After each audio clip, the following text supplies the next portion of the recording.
Hello guys, welcome to my YouTube channel. Radhe Radhe.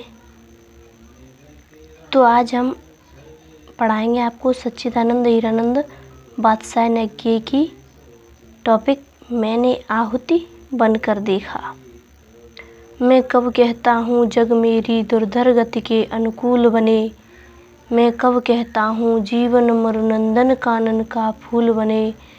कांटा कठोर है तीखा है उसमें उसकी मर्यादा है।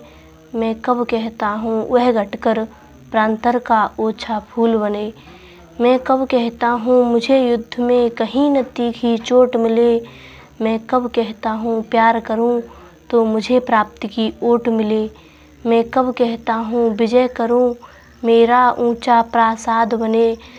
या पात्र जगत की श्रद्धा की मेरी धुंधली सी याद बने।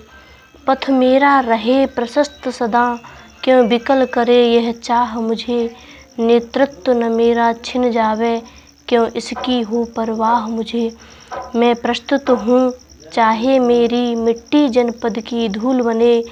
फिर उसी धूल का कड़ कड़ भी मेरा गतिरोधक सूल बने।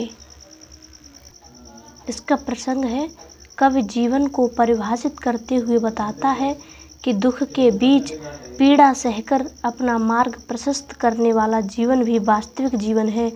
जीवन वही सार्थक है जो दूसरों की पीड़ा हारकर उनमें प्रेम का बीज रोपने के लिए स्वयं को बलिदान कर दे।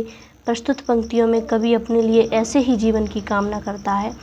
व्याख्या कहेंगे, कवि कहता है कि यह मेरी कामना बिल्कुल नहीं है कि यह संसार मेरी कठोर जीवन गति के अनुकूल बन जाए और मुझे जीवन जीने में किसी प्रकार का कोई कष्ट ना हो। मैं यह भी नहीं चाहता हूँ कि मेरा जीवन रूपी सूखा रेगिस्तान देवताओं के उद्यान नंदन कानन के समान कभी न मुरझाने वाले पुष्पों से महक उठे। जिस प्रकार से कांटे की श्रेष्ठता उसके कठोर और नुकीलेपन में है, उसी प्रकार जीवन की मर्यादा भी उसके दुखपूर्ण होने में निहित है। इसलिए मैं यह भी नहीं चाहता कि मेरा कांटे रूपी जीवन अपनी कठोरता और तीखापन छोड़कर वन का तुच्छ कोमल पुष्प बन जाए। यह जीवन कभी न समाप्त होने वाला युद्ध है। इसमें जब तक अत्यंत पीड़ादायक गहरे जख्म मिलते ही रहेंगे। मैं यह कभी नहीं चाहता कि मुझे इस जीवन युद्ध में कभी कोई जख्म न मिले। मेरी यह इच्छा भी नहीं है कि यदि मैं किसी को प्यार करूं तो उसके बदले में मुझे भी प्यार मिले अथवा उपहार के रूप में मुझे उसका कोई प्रतिफल प्राप्त हो। मैं यह भी नहीं चाहता कि विश्व में मुझे विजेता बन जाऊं या विश्व में मैं विजेता बन जाऊं और सारा संसार मेरे चरणों में झुक जाए। नहीं, मेरी यह कामना है कि मैं इतना वैभव संपन्न हो जाऊं कि मेरे राजमहल के सम्मुख संसार की सारी सुंदरता समाप्त हो जाए और लोग उसकी विशालता एवं सौंदर्य पर मंत्रमुग्ध हो जाएं।